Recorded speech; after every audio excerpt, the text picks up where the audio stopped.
on est heureux d'être libre, déjà pour commencer, heureux de reprendre la route, qui est très belle, solidaire forcément de nos camarades qui eux sont restés, il y en a 3. Et donc on pense forcément tout le temps à eux, parce qu'ils nous manquent dans l'organisation, il a fallu les remplacer, faire venir des gens de Belgique, de France pour les remplacer.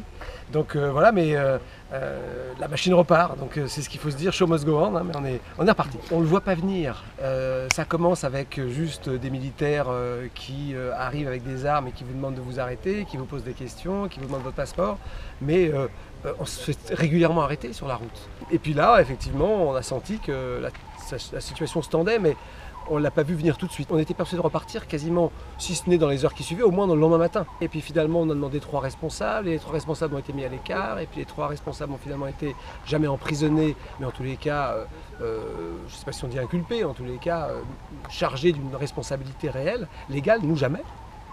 On n'a jamais été accusés de quoi que ce soit, nous. Hein, donc les 5 ans, les 49 autres, jamais. Les passeport ont été pris. Sur nous, ce qui était très étrange, c'est qu'on était en vase clos.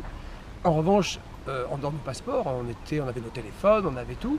Donc on a eu d'abord la presse locale, d'abord les journaux, puis les actualités, puis ensuite la France aussi. Mais on vivait ça comme quasiment des témoins de notre propre histoire. On n'a pas vu un militaire pendant... Ils étaient à la porte, mais nous on ne les a pas vus pendant 5-6 jours. Et on voyait nos amis, eux, entre 4 flics, dans un panier à salade, avec les journalistes qui les photographiaient, qui les prenaient en photo. Mais nous, on était spectateurs de notre propre film. C'était un truc très étrange, ça faisait presque pas réel. Là, il y a les équipes qui nous attendent depuis des jours et des jours, parce qu'encore une fois, il y a des gens qui ont été arrêtés, mais d'autres pas du tout. Ils étaient en Inde, mais on les a laissés filer. Et donc, il y a des gens qui nous attendent depuis des jours et des jours. C'est très étrange. Il faut qu'on s'y remette, mais je pense que ça va très vite venir.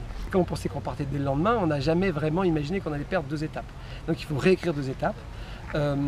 L'avantage, c'est que le pays est magnifique, riche. Il y a plein de choses. Ils sont très coopératifs. Donc, on arrive très facilement à avoir des autorisations rapidement. Ça tient la route. Mais voilà, c'est l'aventure. On a 2 solutions.